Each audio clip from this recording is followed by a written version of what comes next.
नमस्कार, आधार लाइव पर आपका स्वागत है। मैं हूं संजय भारद्वाज और चाय पर चर्चा कार्यक्रम में आज हमारे साथ हमारी विशेष मेहमान हैं ग्वालियर के झांसी रोड थाना और जो पूरा क्षेत्र है यहाँ का, वहाँ की सीएसपी हैं हिना खान जी।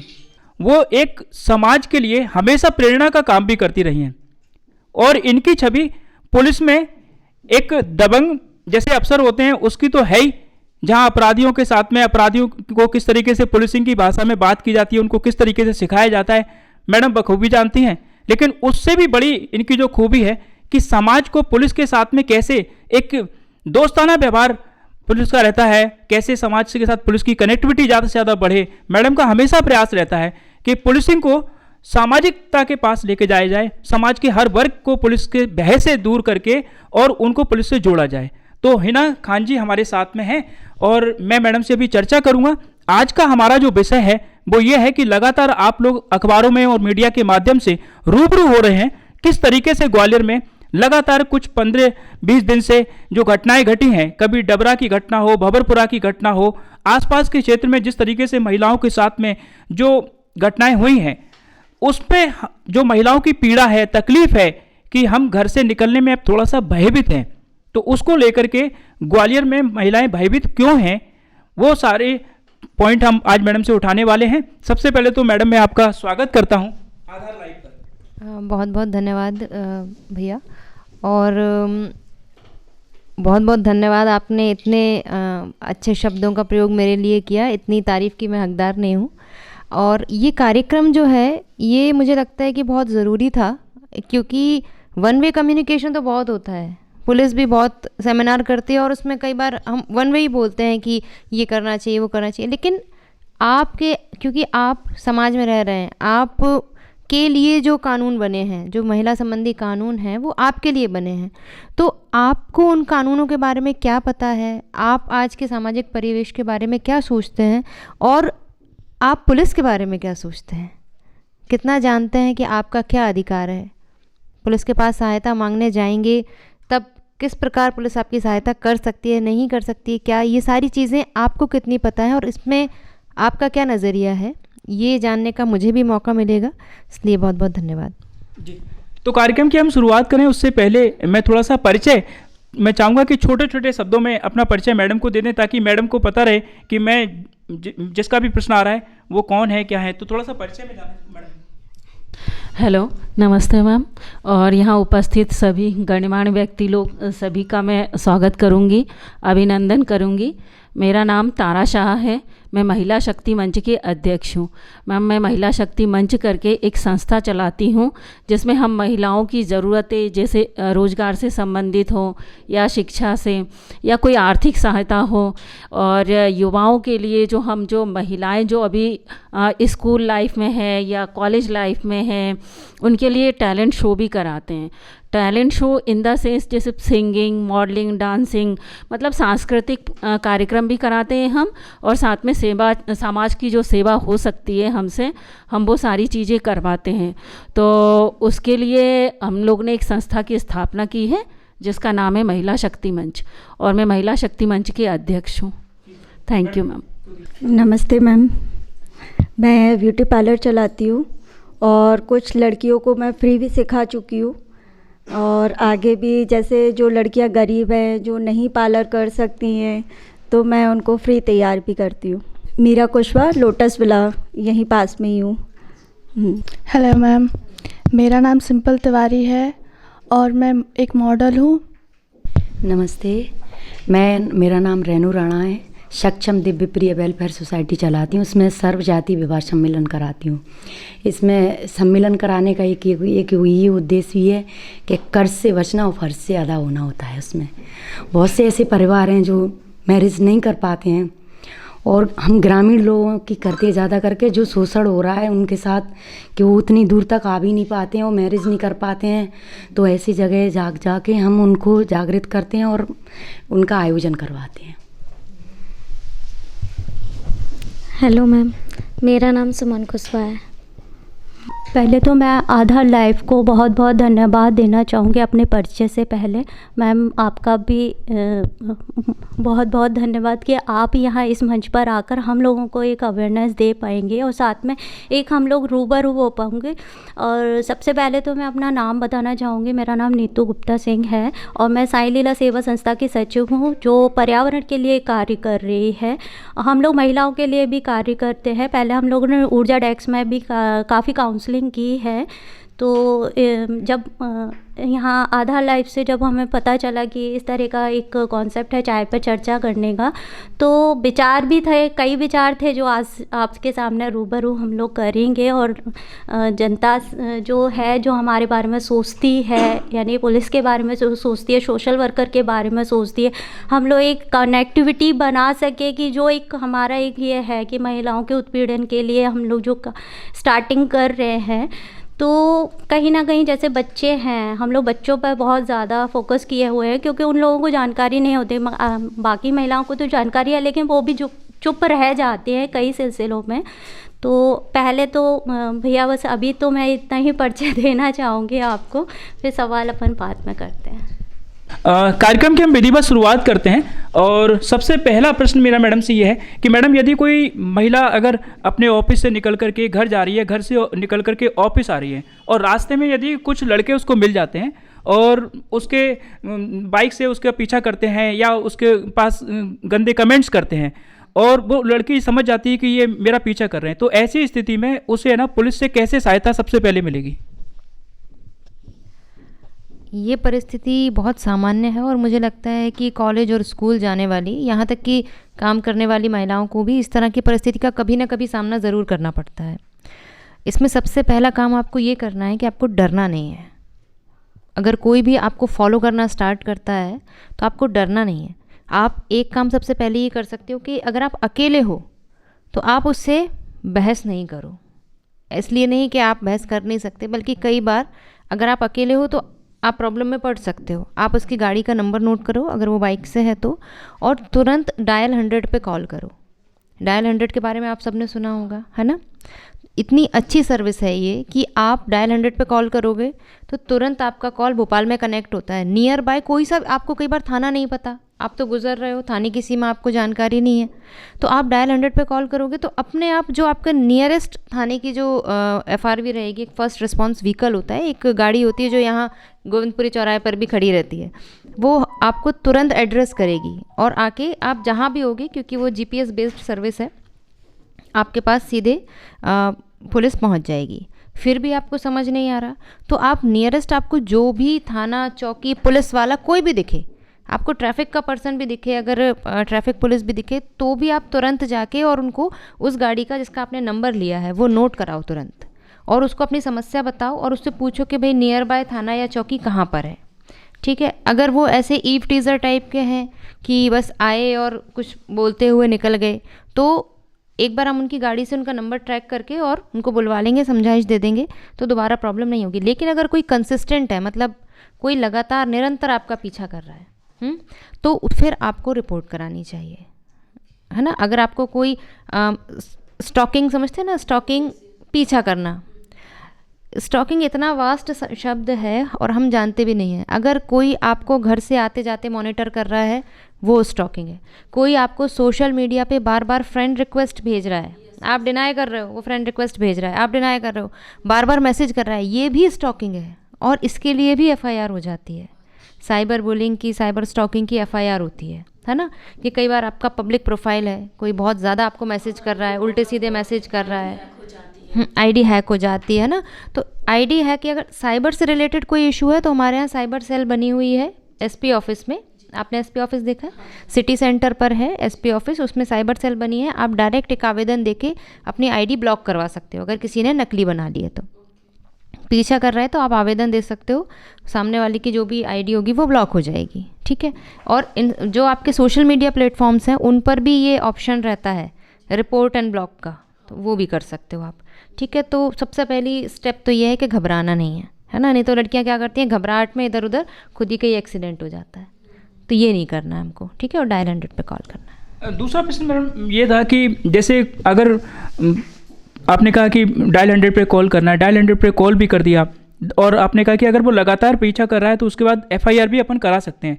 तो FIR जब महिलाएं कराने के लिए जाती हैं तो क्या महिला पुलिस थाना जो है वो तत्परता से FIR करता है, या वहाँ पर है ना कई बार है ना पहले जांच होगी उसके बाद फिर FIR होगी, ऐसा कुछ टाइम पीरियड रहता है?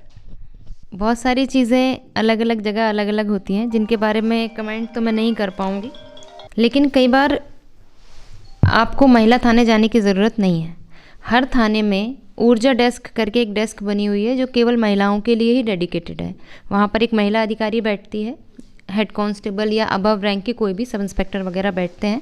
तो आप वहाँ जाइए और अपनी बात रजिस्टर कराइए। आपको लग रहा है कि ये नहीं सुन रहे हैं तो आप थाना प्रभारी से मिलिए। थाना प्रभारी भी आपको लग रहा है कि नहीं सुन रहे हैं तो आप संबंधित CSP से मिलिए, और फिर नहीं तो फिर आप SP साहब को डायरेक्ट आवेदन दे सकते हैं। लेकिन जस्ट बिकॉज कि आपको लग रहा है, कई बार क्या होता है कि मैं पुलिस का पक्ष नहीं ले रही, पर क्या होता है पुलिस भी ओवरबर्डनड होती है। जैसे अभी मैं यहाँ हूँ बट मेरे लिए भी कुछ लोग वेट कर रहे हैं, उनको नहीं पता कि मैं कहाँ व्यस्त हूँ, लेकिन उनको लग रहा है कि ये हमको लगता है कि हम परेशान हो रहे हैं। थोड़ा परेशान होना पड़ता है क्योंकि एक मैन फोर्स का या कुछ भी कर लो, आपके कहीं ना कहीं एंगेजमेंट हम लोगों का भी बना रहता है। लेकिन आपके साथ गलत हुआ है तो आपको डरना नहीं है। जल्दी हम क्या इरिटेट हो जाते हैं, यार हमारी कोई सुन नहीं रहा, हम जा रहे हैं, ये होता है ना। हाँ, अगर आपकी कोई नहीं सुन रहा और आप चले जाएंगे तो नुकसान किसका है? आपका नुकसान है, आप चले जाएंगे, और फ़ायदा पुलिस का कोई फ़ायदा नहीं है। वो जो चला गया अपराध करके उसका फ़ायदा है ना। ठीक है, तो थोड़ा सा हमको पेशेंस रखना चाहिए। पेशेंस रखना चाहिए। लेकिन मैं ये कहूँगा कि मैडम ने जैसे बोला कि पुलिस थोड़ा सा अगर परेशान करे तो पुलिस की परेशानी झेल लो, क्योंकि जो लोग आपको परेशान कर रहे हैं वो परेशानी आगे चल करके एक बड़ा रूप ले सकती है। क्योंकि आपकी चुप्पी, और यदि आप पुलिस के पास नहीं जा रहे हैं और वो परेशानी छोटी सी अगर आप नहीं उठा रहे हैं तो हो सकता है जो अभी 3-4-5 दिनों में कुछ घटनाएं घटी हैं, हो सकता है वो रूप बड़ा ले ले। तो उन इस तरह की घटनाओं से अगर बचना है तो जहां आपको लगता है कि कोई भी आपको संकेत मिल रहा है कि ये व्यक्ति हमारे प्रति कुछ गलत भाव रखता है, तो आप थोड़ा सा परेशान होकर के पुलिस तक जा सकते हैं। मैडम, दूसरा प्रश्न मेरा ये है कि वर्किंग वूमेन जो होती हैं, ऑफिस के अंदर जब हम काम करते हैं तो वहाँ पर हमने देखा है कि कुछ स्टाफ के लोग हैं वो कुछ इस तरह की भाषा का इस्तेमाल करते हैं जो महिलाओं को थोड़ा असहज लगती है। कई बार जो बॉस होते हैं जो वो सोचते हैं कि हम पैसे दे रहे हैं तो ये महिला हमारे लिए कुछ भी करने को तैयार हो जाएगी, और कई बार महिलाएं चुप भी साध लेती हैं क्योंकि उनको अपना घर चलाना होता है, और इसका फ़ायदा कई बार वर्किंग में देखा जाता है, उठा लेते हैं। तो आपका इस पर क्या कहना है कि इससे कैसे बचा जाए? 2013 में एक कानून आया है, कार्यस्थल पर महिलाओं के लैंगिक शोषण से बचाव अधिनियम। 2013 में ये कानून आया है। ये कानून कहता है कि कोई भी प्राइवेट या पब्लिक एजेंसी ऑफिस अपने ऑफिस में एक समिति बनाएगा जिसकी अध्यक्ष एक महिला होगी, और उस समिति में कुछ चुनिंदा लोग रहेंगे। अगर कार्यस्थल पर किसी महिला को कोई समस्या है तो सबसे पहले उस समिति के पास वो शिकायत जाएगी। समिति जांच में यदि सारी जो आरोप हैं उनको सत्य पाती है तो आगे वो आप कानूनी स्टेप लेने के लिए स्वतंत्र होंगे। ये होना चाहिए हर इस्टेब्लिशमेंट में कायदे से, लेकिन कई जगह नहीं हो पाता है।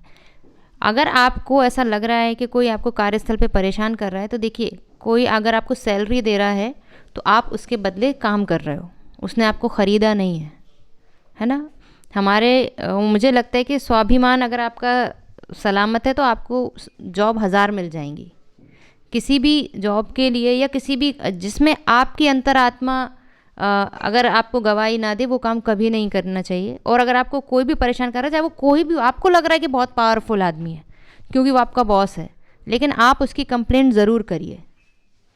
आप बिल्कुल मत सहिए। अब मान लीजिए कि आप सह के या आपने नौकरी छोड़ दी, हो सकता है आपसे जो नेक्स्ट महिला आए उसके साथ कोई बड़ी घटना कर दे। वो आपके साथ थोड़ी बहुत छेड़छाड़ हुई, आपको पसंद नहीं आया, आप नौकरी छोड़ के चले गए। कोई और मजबूर महिला अगर फंस गई, जो नहीं बोल पाई, जो आपकी तरह स्टेप नहीं ले पाई नौकरी छोड़ने का, वो सोचिए किस शोषण का शिकार हो सकती है। तो आपकी एक छोटी सी मेन चीज़ जो है वो आवाज़ उठाना ही है। कार्यस्थल पर आप जिस ऑफिस में काम करते हैं वहाँ पर ये जो कार्यस्थल पर महिलाओं का यौन शोषण से बचाव अधिनियम है उसका बोर्ड लगवाइए, एक बड़ा सा फ्लैक्स बनवा लीजिए और उसको लगवाइए। अपने ऑफिस में इन हाउस आप एक छोटा सा, अगर आप किसी मतलब कमांडिंग पोजीशन पे हैं, लीडिंग पोजीशन पे हैं, तो अपने ऑफिस में एक छोटा सा सेमिनार हर कभी रखते रहिए, 1 महीने में, 2 महीने में।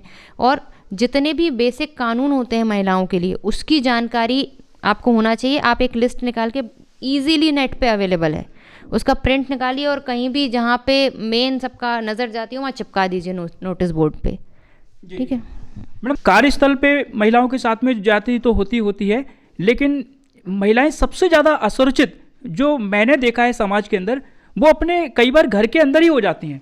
उनके जो घर के लोग हैं वो जब उनके साथ में कुछ गलत करते हैं और फिर ऊपर से सामाजिक ताना बाना ऐसा बुन दिया जाता है कि वो महिला अपने ही परिवार के जन के खिलाफ आवाज़ नहीं उठा पाती। उसकी सास है, अगर देवर ने कुछ कर दिया या ससुर ने कुछ कर दिया या जेठ ने कुछ कर दिया, तो उसको एक सामाजिक दुहाई दी जाती है कि चुप रहो, घर की मर्यादा में रहो।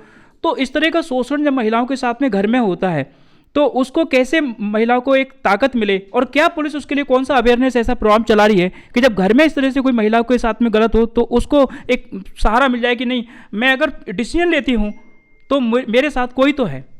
2018 में अपने यहाँ ग्वालियर में सेफ सिटी करके एक प्रोग्राम शुरू हुआ था, जिस सेफ सिटी प्रोग्राम में 52 स्पॉट अपने यहाँ ग्वालियर शहर में चयनित किए गए थे।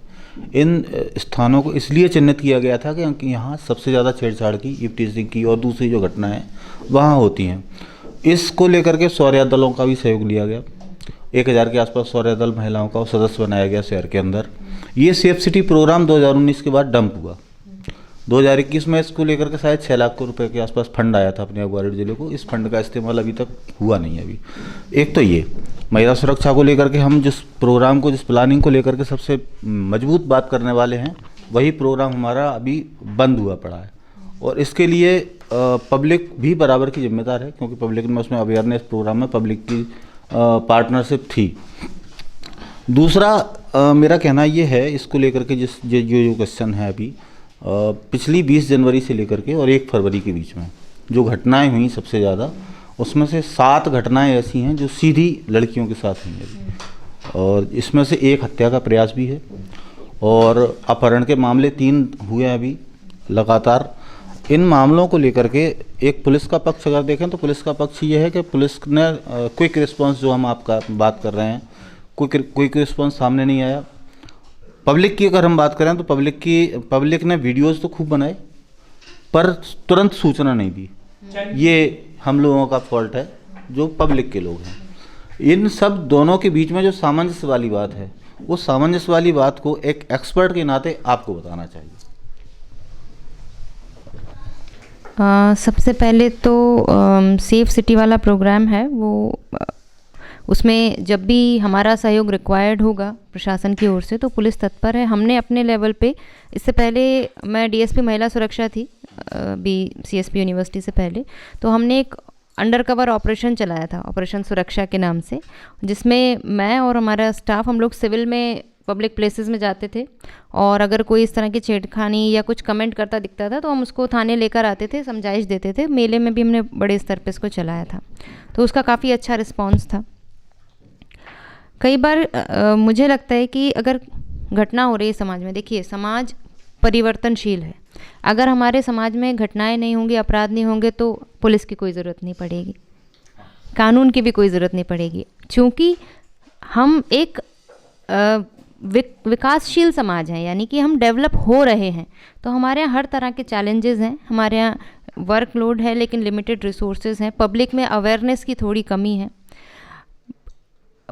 वीडियो बनाने का जो ट्रेंड है वो अच्छी बात है कि व्यक्ति बनाए, लेकिन पहले सामने वाले की सहायता करे। ऐसा ना हो कि सामने वाला डूब रहा है और आप वीडियो बनाने के चक्कर में वो अपनी जान से हाथ धो बैठा। तो इसके लिए हमें जनता को जागरूक होना होगा। पुलिस के रिस्पांस की बात है तो पुलिस में भी हमारे यहाँ समय समय पर सेमिनार्स हमारे लिए भी होते हैं, ताकि हमारी संवेदनशीलता बरकरार रहे। जी हाँ, क्योंकि कई बार रूटीन हो जाता है व्यक्ति का, है ना, रूटीन हो जाता है, तो वो उस रूटीन को तोड़ने के लिए और बताने के लिए कि भाई पुलिस का काम रूटीन नहीं है, हमारी 9 to 5 की जॉब नहीं है, हमारे कुछ करने या ना करने से किसी व्यक्ति का जीवन प्रभावित हो रहा है ना। तो इसको बनाए रखने के लिए, ये चीज़ों को मेंटेन करने के लिए हमारे यहाँ समय समय पर प्रोग्राम्स होते हैं। बाकी अगर कुछ कमी फिर भी, क्योंकि ह्यूमन एरर है, पुलिस भी इंसान है, कई बार गलती होती है, तो उसको हम सुधारने का लगातार प्रयास करते हैं। मुझे लगता है कि फर्स्ट स्टेप जो होता है, चाहे वो एक आम नागरिक के जगह पर हो या एक पुलिस वाले की जगह पर हो, पहला हमारा रिस्पॉन्स डिनाइल का नहीं होना चाहिए, मना करने का नहीं होना चाहिए, एक्सेप्टेंस होना चाहिए कि हाँ भाई, अगर आपको कोई घटना हो गई तो तुरंत आप वहाँ पहुँचिए। मतलब मुझे लगता है कि हमें तुरंत पहुँचना चाहिए। जनता को अगर जानकारी मिली तो उसे तुरंत पुलिस को बताना चाहिए। तो ये जो रिस्पॉन्स है ना, ये हमारा क्विक होना चाहिए। और सबसे बड़ी चीज़, अगर बाय चांस कहीं कोई गलती होती भी है तो उसकी एक्सेप्टेंस होना चाहिए कि हाँ, यहाँ हमसे गलती हो गई, तभी सुधार की गुंजाइश है। जी, कि महिलाओं को जो घर में शोषण हो रहा है, बिल्कुल, उसके लिए कैसे उनको आत्मबल कैसे मिले कि वो थाने तक आए? महिलाओं के साथ जो घटनाएं होती हैं, ये आप भी जानते हो। और अगर परिवार, मतलब अगर छोटी बच्ची है, अगर वो 12 साल से कम की उम्र है, उसकी 15 साल से कम की उम्र है, तो अधिकांश ऐसा होता है, आपने खबरों में सुना होगा कि कोई परिचित व्यक्ति, कोई परिवारजन ही उसके पीछे निकलता है, वही होता है। अब आप देखिए, हजीरा में जो पिछली बार एक बार केस हुआ था, 9 वर्षीय बालिका का रेप एंड मर्डर हुआ था, उसमें उसके परिचित ही थे, क्योंकि बच्चा कभी अनजान व्यक्ति के साथ नहीं जाता है। तो इसमें सबसे इम्पॉर्टेंट भूमिका महिलाओं की हो जाती है। जो माँ है, बहन है, चाची है, दादी है, नानी है, हमको ये समझना पड़ेगा, एक महिला के तौर पे हमको ये समझना पड़ेगा कि ये गलती नहीं है, ये अपराध क्षम्य नहीं है। क्योंकि जब कोई बाहर वाला व्यक्ति इस तरह की घटना कर रहा है तो हमें बड़ी घृणा हो रही है उससे, और अगर हमारा कोई परिचित कर रहा है तो हम, अरे गलती हो गई, कोई बात नहीं, परिवार बिगड़ जाएगा, बदनामी हो जाएगी, रहना तो इसी समाज में है, हमें समाज से अलग कर दिया जाएगा। ये बिल्कुल रटे रटाए डायलॉग है। लेकिन अब आप सोचिए कि वो बच्ची जिसके साथ घटना हुई है, वो डेली उस व्यक्ति को देखेगी, तो उसके मन पे क्या प्रभाव पड़ेगा। तो उसके लिए चाहे व्यक्ति परिचित हो या आपका अज्ञात हो, अपरिचित हो, कोई फ़र्क नहीं पड़ता, कानून सबके लिए बराबर है। बस आपकी इच्छा शक्ति मजबूत होनी चाहिए। कानून सबके लिए बराबर है, मैडम ने कहा है, और घर से आवाज़ उठानी चाहिए। जैसे आप दूसरों के लिए आवाज़ उठाते हैं, अपने घर के लोग भी अगर गलत करें तो आवाज़ उठानी चाहिए। मैडम, अगला प्रश्न मेरा टेक्नोलॉजी को लेकर के है। हम देख रहे हैं लगातार AI जो सॉफ्टवेयर और आए हैं जब से, तो बहुत सारे फेक ऐसे वीडियो बना देते हैं जो लगता है कि ओरिजिनली है, और उससे क्या हो रहा है, बड़े बड़े सेलिब्रिटी भी बड़े प्रभावित हो रहे हैं, पर उनकी तो आवाज़ सुन ली जाती है। पर अगर किसी आम आदमी की, आम महिला की अगर कोई इस तरह से फेक ID बना करके, कुछ टेक्नोलॉजी का इस्तेमाल करके, फ़ोटो का इस्तेमाल करके वीडियो बना ले और वो डाल दे, तो उससे कैसे बचा जाए? मेरे साथ हुआ है ऐसा, और मैंने कंप्लेंट भी की थी कप्पू थाने में। उन्नति मैम ने मेरा बहुत हेल्प की मैम ने मेरी। चलिए, उन्नति उपाध्याय, बहुत अच्छा नेचर है उनका, और वो इतनी हेल्पिंग मैम है ना। अब आपकी हेल्प हो गई, हम चाहते हैं कि सारे दर्शकों की कैसे हेल्प हो, मैडम बताइए। ऐसा हुआ था मैम मेरे साथ, उन्होंने तुरंत मतलब एक्शन लिया। ये भी नहीं, उन्होंने मुझसे तुरंत कहा कि तारा नाम से जानती है मुझे, तारा तुम तो बस मुझे एड्रेस बता दो, चलो हम यहीं से उठा के लाएंगे। तो देखिए, पुलिस ने अच्छा काम किया ना, करती पुलिस अच्छा काम भी करती है। चलिए भाई, थैंक यू। चलिए, थैंक यू। डीप फेक, ये जो आप वीडियोस की बात कर रहे हैं, ये डीप फेक करके बोलते हैं इसको, आपने सुना होगा। अभी कितने सारे एक्टर्स के भी इस तरह के वीडियो वायरल हुए हैं, और इतना इजी है। इंस्टाग्राम पे कितने सारे ऐप्स अवेलेबल हैं, फेसबुक पे कितने सारे ऐप्स अवेलेबल हैं कि आप इस अवतार में एडिट हो जाओगे, आपका AI जनरेटेड फ़ोटो आ जाएगा। तो आप क्या कर रहे हो, अपना डेटा उनको दे रहे हो, एक्सेस दे रहे हो अपने डेटा की। तो सबसे पहले तो इन प्रलोभनों से बचना चाहिए कि हम AI जनरेटेड अवतार में कैसे लगेंगे, हम एनिमेटेड कार्टून के अवतार में कैसे लगेंगे, है ना। तो इन चीज़ों से अपना डेटा सबसे पहले आप सेव करके रखिए। दूसरी बात, अगर आप इस तरह की घटना के शिकार होते हैं तो आप तुरंत अपने नज़दीकी थाने जाइए। इस तरह के जो मामले होते हैं उनको हम बहुत सेंसिटिविटी से लेते हैं और बहुत जल्दी उसको डील करते हैं। जो भी ID होगी वो तुरंत ब्लॉक करवाई जाएगी। हमारे पास इतने सारे टूल्स हैं कि हम उस व्यक्ति को ट्रैक भी कर सकते हैं और उसकी ID बंद भी कर सकते हैं, ठीक है। तो आपको लेकिन हम तक कंप्लेंट आपकी पहुंचानी पड़ेगी। अब मैं चाहूँगा कि जो कंप्लेंट मैडम ने कहा है पहुंचानी पड़ेगी, तो मैं चाहता हूं कि ये माइक जो है मैं थोड़ा सा ऑडियंस के पास दे देता हूं, और छोटे छोटे प्रश्न, क्योंकि मैडम को शायद जाना भी है, और जो प्रश्न मैंने पूछ लिए उसको दोबारा से ना पूछें। जो चीज़ आपके मन में रह गई हो, क्योंकि मैंने लगभग वही प्रश्न पूछे जो आपके मन में जिज्ञासा थी, तो अगर कुछ और है जो पूछना चाहते हैं मैडम से, तो छोटे छोटे शब्दों में ज़रा आप पूछ लीजिए। जी मैम मेरा ये क्वेश्चन है कि जैसे कई बॉयज़ होते हैं और कई बार ऐसा होता है कि लेडीज़ भी वैसी ही होती हैं कि मतलब लेडीज़ से जेलस हो जाती है। जैसे हम लोग सब लोग बैठे हैं फील्ड में ही काम करते हैं, है ना, तो हमारे साथ भी ऐसा हो जाता है कई बार लेडीज़ ही फेक आईडी बना लेती हैं, मतलब लेडीज़ ही ऐसा करती हैं। तो फिर उसके लिए हम कैसे मैनेज करें उस लेडीज़ को, हमें समझ में नहीं आता है। आप बिल्कुल मैनेज मत करिए। अगर कोई पुरुष अगर इस तरह की हरकत कर रहा है तो उसके लिए जिस तरह कंप्लेंट का प्रोसीजर है, महिला के लिए भी सेम प्रोसीजर है। जेंडर न्यूट्रल है। ऐसा नहीं है कि कोई पुरुष परेशान करेगा तभी हम एक्शन लेंगे। हमारे पास भी इस तरह के केसेस आते हैं कि आपस के लड़ाई झगड़े में महिलाएं ही महिलाओं के आईडी ऐसे बना लेती हैं। और कई बार एक केस आया था, उसमें उस महिला ने आईडी तो फेक बनाई ही, साथ ही उस लड़की का नंबर पॉर्न साइट्स पे डाल दिया था। तो उस उल्टे सीधे उसके पास कॉल्स आने लगे थे। तो कोई भी हो, अगर आपको इस तरह से परेशान कर रहा है तो आपको ये नहीं सॉफ्ट कॉर्नर रखना है कि महिला है तो क्या, आपको कुछ करना ही नहीं है। आपको सेम प्रोसीजर अपनाना है। हमारे यहाँ कंप्लेंट करनी है, पुलिस के पास जाना है। मैम मेरा क्वेश्चन ये है, जैसे बहुत सारे अपराध हो रहे हैं, उनके ऊपर जो पैसा आ जाता है फिर उसमें क्या करना चाहिए? पैसा जैसे मतलब अपराध होगा, पैसे सामने वाले ने पैसा इन्वेस्ट कर दिया तो उसको वहीं के वहीं दबा दिया जाता है।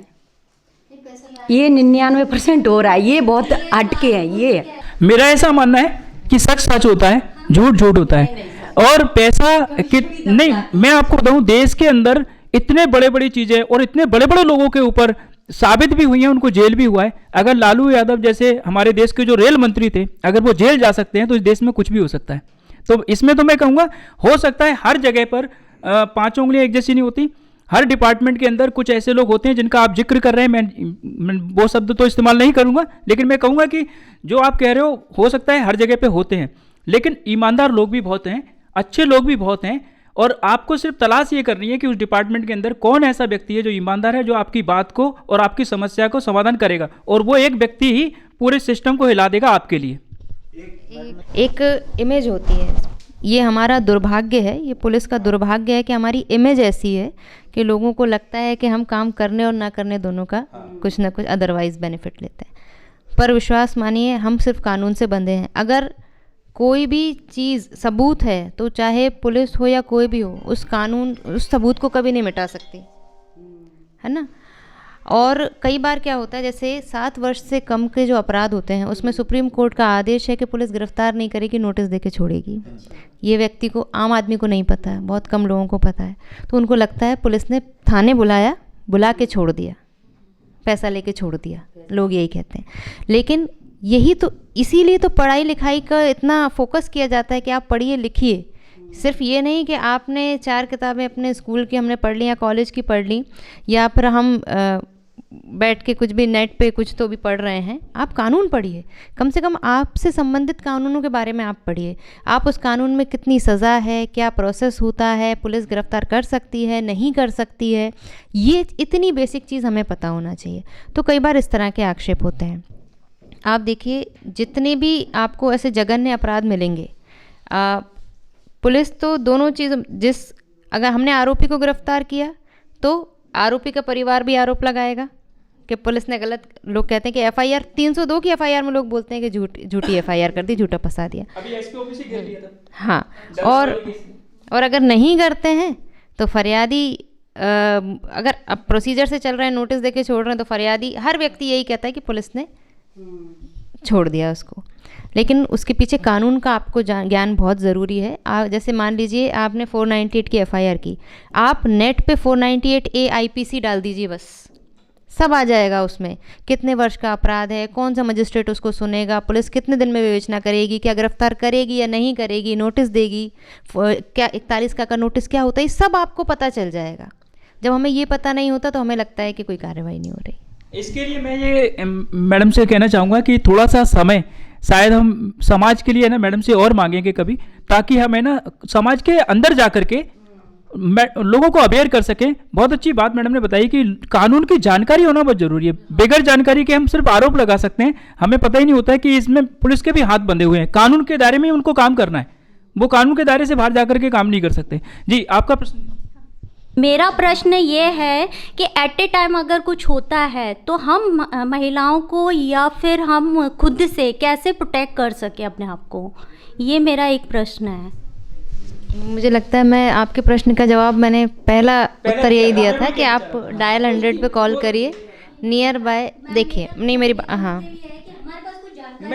मैं आपको बताऊं, इसमें मैं आपको बताऊं, इसमें 2-3 चीज़ें हैं मैडम। मैं आपको बताऊं, यही प्रश्न मेरा पहला प्रश्न था मैडम से। मैडम ने बहुत विस्तार से इसके बारे में बताया था क्या क्या चीज़ें करनी चाहिए फॉलो। लेकिन जहाँ तक है कि हम स्वयं कैसे करें, तो मुझे लगता है कि हर महिला को थोड़ा सा सेल्फ डिफेंस सीखना चाहिए।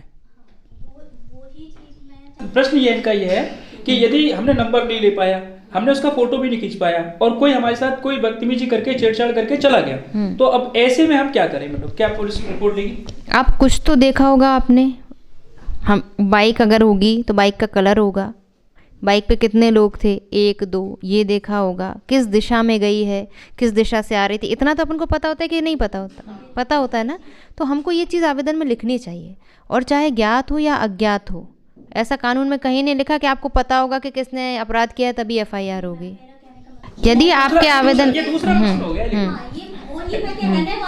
ये तो अभी मैडम शायद यही प्रश्न पूछ रही थी। मतलब ज्यादातर लोगों को शिकायत ये रहती है कि पुलिस काम नहीं करती। या जो मैम FIR पे तो हम लोग प्रॉपर्ली काम करते, क्योंकि मैं भी उधर एक्सपर्ट थी, तो मुझे ये था इतनी जो नॉलेज है कि आवेदनों को साइड में अगर क्या अज्ञात है तो रखा है तो उस पर कार्रवाई नहीं होती। लेकिन क्या आपने कभी ऐसा देखा कि अगर फरियादी बार बार आ रहा है थाने, बिल्कुल कॉन्फिडेंट है कि नहीं मुझे तो कार्रवाई चाहिए, तब भी कार्रवाई नहीं हो रही? ऐसा नहीं होता। व्यक्ति भी, हम भी आवेदन देके भूल जाते हैं। जब हम खुद पीड़ित हैं, हम पीड़ित होकर आवेदन देके भूल जाते हैं, तो देखिए अब इसे अच्छी बात कहूँ या बुरी बात कहूँ, पुलिस से अपेक्षाएं बहुत हैं, लेकिन पुलिस भी आपकी तरह है। मैं अभी वर्दी चेंज करके सूट पहन के आ जाऊँ तो आप में और मुझ में क्या अंतर है? कुछ नहीं। लेकिन हमारी भी सीमाएं होती हैं। हमारे पास जितनी चीज़ें हैं, हमारे पास जो कानून है, जो हमारे पास टेक्नोलॉजी है, देखिए मान लीजिए कोई अज्ञात व्यक्ति आपके साथ कोई घटना कर गया, हम क्या करेंगे? हम वहाँ के CCTV फुटेज देखेंगे, वहाँ पे जो लोग हैं उनसे बातचीत करेंगे, और जैसा आप बता रहे हैं कि कोई हेल्प नहीं करना चाहता, लोग गवाही नहीं देते। तो जब कोई बताएगा ही नहीं, पीड़ित को खुद को पता नहीं है, कोई और बताने को तैयार नहीं है, मान लीजिए वहाँ CCTV कैमरा भी नहीं है, कुछ नहीं है, तो फिर थोड़ा सा हमारे लिए मुश्किल हो जाती है। थोड़ा सा मुश्किल हो जाता है। और मैं आपको ये भी कहना चाहूँगा कि ये समस्याएं जो है ना, ये तभी होती हैं, जो मैडम ने मतलब पहले भी 2-3 बार बोला है कि हमको लगातार है ना उसके लिए प्रयास तो करना पड़ेगा। एक बार प्रयास करने से तो कभी कोई चीज़ होती नहीं है, थोड़ा सा परिश्रम करना पड़ेगा। आप कुछ पूछना? मैडम मेरा काम पार्लर का है, तो मुझे बाहर भी काम करने जाना पड़ता है। तो जैसे कभी कभी प्रोग्राम से लेट हो जाते हैं, हाईवे पड़ रहा है, तो अकेले जैसे 2 व्हीलर से आ रहे हैं, तो इसके लिए हमारी सुरक्षा का मतलब कैसे कर सकें? बगल से बाइकें निकल रही हैं, तो इसके लिए आप कुछ बताइए। देखिए ये मैं बिल्कुल इस चीज़ को समझ रही हूँ। कई बार आप जा रहे हो और कोई बहुत स्पीड में ले गया है बाइक, है ना। सबसे पहले तो आप अपनी लेन पे चलो, आप अपनी स्पीड मेंटेन करके चलो। अगर आप बिल्कुल नॉर्मल स्पीड से चल रहे हो, कोई कितना भी टकराएगा, आपका एक्सीडेंट नहीं होगा, है ना। दूसरी बात, अपने हेड गियर्स वगैरह, हेलमेट वगैरह लगा के रखो आप अच्छे से। तीसरा, एक पेपर स्प्रे आता है, पेपर स्प्रे आता है जो ऑनलाइन बहुत इजीली अवेलेबल है। काली मिर्च के पाउडर जैसी उसमें से स्मेल आती है। और अगर आपको कोई ज़्यादा ही परेशान कर रहा है तो अपने जो हैंड बैग है ना, उसमें हमेशा वो पेपर स्प्रे रखो, कर दो स्प्रे उसके। थोड़ी देर के लिए इतनी जलन होगी उसकी फेस पे, कुछ नहीं दिखेगा उसे। पुलिस तो बाद में सुधारेगी, वहीं सुधर जाएगा आधा, है ना। तो पेपर स्प्रे वगैरह रखो। आप कुछ पूछना चाहेंगे? आप कुछ पूछना चाहेंगे? जी मैं मैडम मिट्टी उठा लो और मिट्टी डाल दो आँख में। ये मॉडलिंग करती हैं मैडम जो है, और मेरे पास एक प्रश्न आया था एक मॉडल का, वो आज आ नहीं पाई। उनका कहना था कि मतलब हम लोगों को मॉडलिंग करनी होती है और हम लोग स्टेज शो पे जब कार्य करने जाते हैं और रात को 10-11 बजे निकलते हैं, तो ज़्यादातर लोग होता है कि वहाँ स्टेज पर भी इतने ज़्यादा तादाद में लड़के पहुँच जाते हैं और हमारे पीछे पड़ जाते हैं कि कई बार हमको असुरक्षा की भावना हो जाती है। और हम लोग है ना, हालांकि कई बार बाउंसर भी लेके जाते हैं, पर वो बाउंसर भी एक बार को मतलब हमने बोले एक ऐसे कार्यक्रम में फंस गए कि वहाँ हमको बहुत प्रॉब्लम हो गई थी। तो मतलब महिलाओं को क्या है ना, अगर कपड़े पहन रही हैं, ठीक है, मतलब लड़के हैं तो कहीं भी निक्कर पहन के घूम सकते हैं, पर अगर महिलाएं हैं और वो अपने पैसे के लिए पहन रही हैं, ठीक है, तो क्या उनको समाज में रहने का या इस तरीके से जीवन जीने का अधिकार नहीं है? कि वो सुरक्षित महसूस करें? बिल्कुल अधिकार है, बिल्कुल अधिकार है। और जो इस तरह के अधिकार का हनन करे उसको जेल के पीछे जाने का अधिकार है, सलाखों के पीछे, ठीक है। अगर आपको कभी भी मैं वो आप मॉडलिंग कर रहे हो, आप सिंगिंग कर रहे हो, डांसिंग कर रहे हो, whatever you are doing, आप अपना काम जो कुछ भी कर रहे हो, जस्ट बी कॉन्फिडेंट। आपको उसमें कोई भी परेशान करता है, कभी भी पुलिस को संपर्क करने से ना हिचकें। सबसे बड़ी दिक्कत यही होती है। मैं आपको एक स्टोरी अपनी छोटी सी सुना देती हूँ। मैं दिल्ली में थी, मैं यूपीएससी की प्रिपरेशन कर रही थी। दिल्ली का माहौल तो आप जानते हैं, है ना, फेमस और इनफेमस जो भी कहिए। तो मैं और मेरी फ्रेंड, हम 2 लोग थे और हम लोग एक पीजी में रहते थे। उस पीजी में और लोग भी रहते थे नीचे, लेकिन इत्तेफाकन उस टाइम कोई भी नहीं था, सब लोग छुट्टी पे गए थे, मैं और मेरी फ्रेंड ही थे। रात को 1:30 बजे कोई ज़ोर ज़ोर से गेट बजाने लगा हमारा आके, बहुत तेज़ गेट बजाने लगा। और हम दोनों अकेले थे दिल्ली में, तो डर गए, क्या करें। तो उस टाइम लेकिन फिर भी थोड़ा बहुत ये नॉलेज था, थोड़ा हेल्पलाइन करके सर्च किया गूगल पे, तो 1090 आ गया। 1090 पे कॉल किया और विदिन 10 मिनट्स दिल्ली पुलिस हमारे गेट पे आ गई थी। उन्होंने फ़ोन किया, मुझसे पूछा कि आपके यहाँ कोई आया? मैंने कहा हाँ 2 लोग आए हैं। फिर उन्होंने आसपास, वो लड़का चला गया, वो जो भी था, वो नीचे वाले से उसको उधार लेना था, इसलिए शराब के नशे में वो गेट बजा रहा था। लेकिन हम लोग इतना डर, मतलब मेरी फ्रेंड भी डर रही थी कि मत देखो दीदी, मत देखो, पता चला वो लोग ऊपर आ गए, कुछ हो गया, क्या हुआ। मैंने कहा यार एक बार पुलिस थोड़ा जाके तो देख ले कितने लोग हैं, क्या है। तो हिम्मत वो जो छोटी सी इतनी सी हिम्मत थी ना, मैंने कहा नहीं यार एक बार देख लेते हैं, कुछ नहीं होगा। तो पुलिस को फ़ोन तो करते हैं, देखते हैं आती। पुलिस आई, 10 मिनट में पुलिस आ गई। उन्होंने हमसे पूछा कि बेटा क्या दिक्कत है, क्या करते हो, क्या, सारी चीज़ें हमने बताया कि यहाँ एक व्यक्ति था। उन्होंने आसपास वालों से पूछा तो सामने वाले वॉचमैन ने भी बताया कि हाँ एक कोई गेट तो बजा रहा था। उसके बाद वो लोग 10 मिनट तक वहाँ रुके रहे और फिर थोड़ी देर बाद रिस्पांस के लिए कॉल आया हमारे पास कि आपके पास कोई आया था क्या, अगर हैं तो आप बात कराइए। तो सिर्फ एक छोटी सी इनिशिएटिव और छोटा सा रिस्पांस, वो पुराने समय की बात थी कि अब आप थाने में फ़ोन कर रहे हैं, थाने का फ़ोन एंगेज आ रहा है या फ़ोन नहीं लग रहा। अब तो हर चीज़ आपके मोबाइल पे अवेलेबल है। तो हम हर चीज़ के लिए इतना, आप किसी को भी, अगर आप अकेले हैं तो आप कॉल लगा सकते हो किसी को भी। आप कभी ऑटो में बैठ रहे हो तो ऑटो का नंबर लो हमेशा, फ़ोटो, और घर में कैब में बैठ रहे हो, कहीं भी बैठ रहे हो, वो घर वालों से शेयर करो, है ना। तो ये हमको थोड़ी सतर्कता रखनी पड़ेगी। लड़कियों के लिए सहायता के लिए बेटी की पेटी, निर्भया मोबाइल, छात्राओं से संवाद, मैं हूँ अभिमन्यु, इस तरह के तमाम सारे भी अवेयरनेस कार्यक्रम चले थे। इन कार्यक्रमों का जो रिजल्ट आना चाहिए था वो उतने अच्छे से तरीके से आ नहीं पाया। उसके पीछे वजह क्या हो सकती है? वजह एक ही होती है, वजह होती है फॉलो अप ना लेना, चाहे वो हमारे एंड से हो या पब्लिक के एंड से हो। अगर हमने बेटी की पेटी लगा दी, और कई बार लोगों को यूजलेस लगती हैं चीज़ें, थोड़ा सा ये मुझे चीज़ गलत लगती है कि बेटी की पेटी लगता है कि हमने जब लगाई बेटी की पेटियाँ तो हमें डेली उसमें उल्टे सीधे वो नोट्स मिलते थे डेली। तो फिर हमने कहा कि ऐसी जगह कैमरे की नज़र से दूर इसलिए लगाई ताकि कोई बच्ची अनकंफर्टेबल फील ना करे, कोई महिला ये ना सोचे कि इसमें मैं दिख जाऊंगी या कुछ ऐसा हो जाएगा। अब उसमें हमको उल्टे सीधे चिट्स, लोग लेते ही नहीं है सीरियसली किसी चीज़ को, ना वो अपनी सुरक्षा को सीरियसली लेते हैं, ना वो दूसरे की सुरक्षा को सीरियसली लेते हैं। और हमारे एंड से ये चीज़ होती है कि हम उसको फॉलो अप नहीं करते हैं। तो अगर प्रॉपर फॉलो अप होता रहे और लोग उस चीज़ को सीरियसली लें, सिंसियरिटी उसकी समझें कि ये मजाक की चीज़ नहीं है कि आप इसमें कुछ भी लिख के डाल रहे हो, वो बहुत सीरियस मैटर है। और ये सीरियस मैटर हमारे घरों से निकलेगा। हम अपने घरों में इतना सीरियस कभी डिस्कशन करते ही नहीं जैसे हम अभी बैठ के कर रहे हैं। कभी नहीं करते हम कि बैठे हैं और महिला सुरक्षा पर डिस्कस कर रहे हैं, बच्चों को बता रहे हैं कि बेटा गुड टच बैड टच क्या होता है। कोई आप अपने स्कूल जाते हो तो स्कूल बस में आपको क्या सेफ्टी रखनी है, बाहर जाते हो तो क्या सेफ्टी रखनी है। हम कुछ अलग ही टाइप की बातें करते हैं। तो हम अपने घरों में ही उस सिक्योरिटी को उतना, सेफ्टी को इतने स्ट्रांगली नहीं ले रहे हैं जितना हमको लेना चाहिए। धन्यवाद मैडम, आपने जितने अच्छे तरीके से हमारे जितने भी लोग ग्वालियर शहर से आए उन सबके प्रश्नों का उत्तर दिया। मुझे लगता है कि ये सिर्फ प्रश्न इन लोगों के नहीं है, पूरे ग्वालियर की महिलाओं के थे। और मुझे लगता है काफ़ी हद तक 80% तो मैं कहूँगा कि 80% तो मैडम ने ना कहीं संतुष्ट किया है जो जवाब दिए हैं। और 2-3 चीज़ें निकल करके आई हैं कि चाहे घर का मामला हो चाहे बाहर का मामला हो, 2-3 चीज़ें बहुत ज़रूरी हैं कि आपको अपनी सेल्फ रिस्पेक्ट सबसे पहले करनी पड़ेगी कि यदि आपके साथ कुछ गलत होता है तो घर वाला भी कुछ भी बोले, मना करे, लेकिन नहीं, गलत तो गलत, तो हमें अपने लिए आवाज़ उठानी पड़ेगी। दूसरी चीज़, हिम्मत खुद को बांधनी पड़ेगी।